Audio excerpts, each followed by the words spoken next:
ठीक है बेटा, आज हम 8th है ना 9वीं क्लास में कौन चैप्टर पढ़ेंगे? फर्स्ट क्लास में अलजेब्रिक एक्सप्रेशन। अलजेब्रिक एक्सप्रेशन क्या होता है? देखो इसमें 2 टर्म्स ध्यान रखना। पहली बात वेरिएबल एंड कांस्टेंट। अब वेरिएबल्स क्या होते हैं? वेरिएबल्स मतलब जिसकी वैल्यू फिक्स होती है, फिक्स नहीं होती, जिसकी वैल्यू फिक्स नहीं होती क्या कहलाते हैं? वेरिएबल। इसको किससे डिनोट करते हैं? x, y, z से, ठीक है ना। अब हमने बोला वेरिएबल जिसकी वैल्यू फिक्स नहीं होती, मतलब यदि मैं बोलता हूँ कि आपको मैंने रेडियस 1 सेंटीमीटर का दिया, तो रेडियस से गोला कितना बड़ा बनेगा? 1 सेंटीमीटर का कितना बड़ा बनेगा? यदि मैंने बोल दिया r बराबर 2 सेंटीमीटर, तो अब सर्कल कितना बना? थोड़ा बड़ा बना। तो क्या r फिक्स है? क्या सर्कल फिक्स है? मैंने r की वैल्यू 1 दी तो सर्कल कितना बड़ा बना? यदि मैंने r की वैल्यू 2 दी तो सर्कल कितना बना? कितना बड़ा बना, है ना। तो क्या r की वैल्यू फिक्स है? नहीं। इसीलिए हमको क्या बोला मैंने? वेरिएबल। कांस्टेंट टर्म किसको बोलेंगे? कांस्टेंट टर्म जिसकी वैल्यू फिक्स होती है, जैसे 1 2 3 4। ये मार्कर कितना है? 1 है। क्या इसको मैं 2 बोल सकता हूँ? नहीं, इसकी वैल्यू फिक्स है। 1 तो 1 ही है, 2 तो 2 ही है। तो कांस्टेंट टर्म किसको बोलेंगे? जिसकी वैल्यू क्या होती है बेटा? फिक्स होती है। इसको क्या बोलते हैं? Constant term. और वेरिएबल किसको बोलेंगे? जिसकी वैल्यू फिक्स नहीं होती, चेंज होती रहती है। यदि मैंने बोला x = 1, तो मैं x = 2 भी पुट कर सकता हूँ, x = 3 भी पुट कर सकता हूँ। सपोज तुम्हारी इस क्लास में 10 बच्चा है, तो मैंने क्या बोल दिया? x = 10, सारे 10 स्टूडेंट आए, फिर 20 स्टूडेंट कल आ गए, तो फिर मैं क्या लिखूंगा? x की वैल्यू क्या रखूंगा? 20 रखूंगा। तो x की वैल्यू में बदलते रहूंगा, तो उसी को क्या बोला हमने? वेरिएबल। तो अब आता है अलजेब्रिक एक्सप्रेशन। क्या कहलाता है? जो वेरिएबल और कांस्टेंट दोनों से मिलकर बनता हूं, क्या कहलाता है? Algebraic expression. जैसे मैंने लिखा x + 1, क्या लिखा? x + 1, इसको क्या बोलेंगे? Algebraic expression. जहां पर x क्या है? वेरिएबल, 1 क्या है? Constant term. इन्हीं के कॉम्बो क्या बोला? अलजेब्रिक एक्सप्रेशन, है ना। अब यदि कोई पूछे कि अलजेब्रिक एक्सप्रेशन क्या होता है, तो आप क्या बताओगे? यदि जो कांस्टेंट टर्म और वेरिएबल और कांस्टेंट दोनों से मिलकर बनता है, उसको क्या बोलते हैं? अलजेब्रिक एक्सप्रेशन बोलेंगे, है ना। ये एक बहुत बड़ा अपने आप में एक अलग से चैप्टर है, जो आपको 8th नवोदय, आर्मी स्कूल्स, है ना, ज्ञानोदय, जितने भी कॉम्पिटिटिव एग्जाम है, सब में काम आएगा, ठीक है ना। तो एकदम बेसिक से हम एडवांस की ओर चलेंगे। पहले इसका बेसिक सीखेंगे, फिर इसमें एडवांस क्वेश्चन करेंगे। 7 8 9 10, है ना, सारी क्लासेस में काम आएगा, ठीक है ना बेटा। तो अलजेब्रिक एक्सप्रेशन में आपको वेरिएबल कांस्टेंट टर्म समझ में आया। आगे बढ़ते हैं। और क्या क्या इसकी एक्सप्रेशन हो सकती है? 2x + 3, 2y + 4, 3x - 6। इसको बहुत प्रकार से लिख सकते हैं। ये सभी क्या कहलाएंगे? अलजेब्रिक एक्सप्रेशन, ठीक है ना। एक लिखने का तरीका है इसको, कांस्टेंट वेरिएबल को, ठीक है। इसको 2 मिनट। ये हम लोगों ने अलजेब्रिक एक्सप्रेशन लिखा, है ना। तो यहाँ पर जो 2x, इसको क्या बोलेंगे? टर्म्स बोलेंगे। क्या बोलेंगे? टर्म्स। तो ये कितने टर्म्स से अलजेब्रिक एक्सप्रेशन है? 2 टर्म्स की, है ना। 2x + 3 अलग अलग टर्म्स है। टर्म समझना है ना, एक सिंगल डिजिट को टर्म बोलेंगे अलजेब्रिक की लैंग्वेज में, ठीक है। अब हम पढ़ेंगे अलजेब्रिक एक्सप्रेशन के टाइप कितने प्रकार के होते हैं।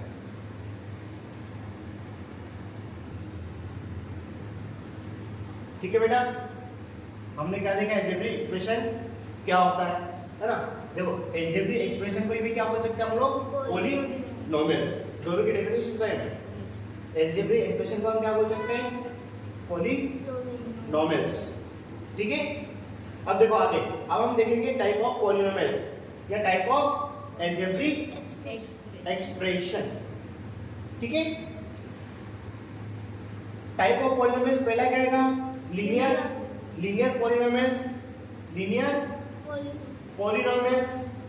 क्वाड्रेटिक पॉलिनोमियल्स या क्यूबिक पॉलिनोमियल्स। ये कंफ्यूज मत होना। अभी बस सोचना है सर ने अभी तो अलजेब्रिक एक्सप्रेशन पढ़ाया, अब पॉलिनोमियल्स कहां से आ गए, ठीक है ना। तो पॉलिनोमियल्स और अलजेब्रिक एक्सप्रेशन को दोनों की डेफिनेशन एक ही बात है ना। पॉलिनोमियल भी उसी को बोलेंगे जिसमें वेरिएबल और कांस्टेंट हो, उसी क्या बोलते हैं, पॉलिनोमियल। अभी कितने प्रकार के होते हैं, 3 प्रकार का पढ़ रहे हैं। पहला लीनियर पॉलिनोमियल्स, मतलब जिसकी डिग्री 1 हो, जिसकी डिग्री 1 हो। अब डिग्री क्या होती है, डिग्री मतलब पावर, डिग्री मतलब घात। जैसे मैंने लिखा 2x की पावर 2 प्लस 3, तो 2 क्या है, उसकी डिग्री, उसकी पावर है ना।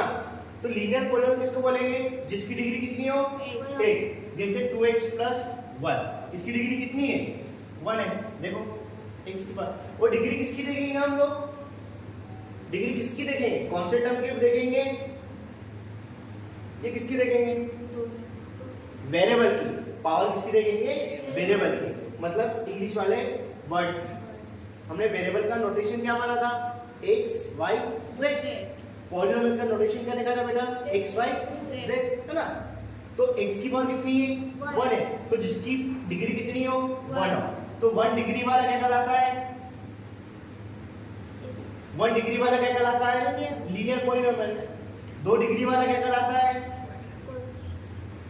2 डिग्री वाला क्या होता है, क्वाड्रेटिक।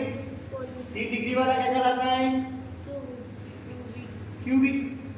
ऐसी बहुत सारी तुम एक्सप्रेशन बना सकते हो। मैंने 1 डिग्री वाली बनाई तो क्या होगा, लीनियर। मैंने यहाँ पर डिग्री कितनी रखी, 2 रखी, तो उसको क्या बोला, क्वाड्रेटिक। यहाँ पर डिग्री कितनी रखी मैंने, 3 रखी, तो उसको क्या बोलेंगे, क्यूबिक। आ रही बात समझ में। तो लीनियर, क्वाड्रेटिक, क्यूबिक समझ आया, वो बना सकता है, एक एक्सप्रेशन दे सकता है। 2x की पावर 2 प्लस 2x प्लस 3, इसकी डिग्री बताओ, 1 2 3 या नॉन ऑफ दिस। ऐसा क्वेश्चन बना सकता है, या कोई सी एक्सप्रेशन लिख दे वो 4 ऑप्शन दे दे, ये कौन सी एक्सप्रेशन है, लीनियर इक्वेशन है, क्वाड्रेटिक है, ये क्यूबिक है, ये नॉन ऑफ दिस है। बस में आना, यहाँ से एमसीक्यूज बन सकते हैं। देखो बेटा, अलजेब्रिक एक्सप्रेशन हमने अभी क्या क्या सीख लिया। अलजेब्रिक एक्सप्रेशन क्या होती है ना, वेरिएबल क्या होते हैं, कांस्टेंट क्या होते हैं, टर्म क्या होती है। अब 5th नंबर पे क्या है, कोएफिशिएंट। कोएफिशिएंट क्या होता है ना। कोएफिशिएंट बहुत आसान चीज है, जो हमने टर्म देखा था, उस टर्म के मल्टीपल में कांस्टेंट क्या है। हमारा टर्म क्या, 5x की पावर 2 एक टर्म है ना, तो हमारे पास वेरिएबल क्या, x की पावर 2।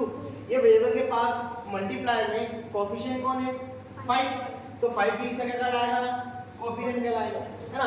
2x की पावर 2, तो x की पावर 2 के मल्टीपल में क्या है, 2 है, तो 2 इसका क्या कहलाएगा, कोएफिशिएंट कहलाएगा। मैंने एक एक्सप्रेशन लिख दी है, मैंने क्या एक्सप्रेशन लिखी, 2x की पावर 2 प्लस 3x प्लस 2। यदि मैं बोलूं कि x का कोएफिशिएंट क्या है, अब क्या बताओगे, 3 बताओगे। x का कोएफिशिएंट क्या है, 3। x की पावर 2 का कोएफिशिएंट क्या है, 2 है, ठीक है ना। आया कोएफिशिएंट, देखो कोएफिशिएंट है, उसको बोलते हैं गुणांक। गुणांक मतलब उसके नाम से स्पष्ट होता है, गुणांक, जो गुणा में है।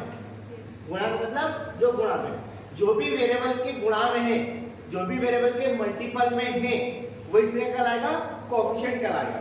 आया बेटा, ठीक है ना। फिर x की पावर 7 प्लस 2x, बताओ x की पावर 7 का कोएफिशिएंट क्या है, 1 है, कुछ नहीं है मतलब 1 है। भाई 1 तो सबके याद आता ना, 1 तो सबका मल्टीपल है, क्योंकि 1 का किसी भी नंबर पे मल्टीप्लाई करेंगे तो वही नंबर आता है, तो 1 सभी का मल्टीपल है, ठीक है ना। मैंने लिखा 3x की पावर 2 माइनस 2x प्लस 1, तो x की पावर 2 का कोएफिशिएंट क्या है, 3। x का कोएफिशिएंट क्या है, 2, गलत, -2। x का कोएफिशिएंट क्या आएगा बेटा, -2, ठीक है। कोएफिशिएंट सीख गए। अब बाकी क्लास हम कल लेंगे, है ना, कल हम इन पे प्रैक्टिस करेंगे। ये चैप्टर बहुत इंपॉर्टेंट है। फिर मैंने अभी बताया था थोड़ी पहले, 8th Navodaya, army school, Gyanodaya, जितनी भी कॉम्पिटिटिव एग्जाम है सभी में चैप्टर काम आता है। कॉम्पिटिटिव एग्जाम के साथ साथ स्कूल में भी 7, 8, 9, 10 सारी क्लासेस में ये चैप्टर इंपॉर्टेंट है। यहाँ से बहुत सारे क्वेश्चन बनते हैं, जैसे बताया था आपको मैंने, टर्म पूछ सकता है, वो कोएफिशिएंट पूछ सकता है, या वो एक्सप्रेशन पूछ सकता है, कौन सी एक्सप्रेशन है लीनियर है, क्वाड्रेटिक या फिर क्यूबिक है। कल हम इनमें बहुत सारे क्वेश्चन की प्रैक्टिस करेंगे, है ना। सारी क्लासेस कल आप देखेंगे, ठीक है।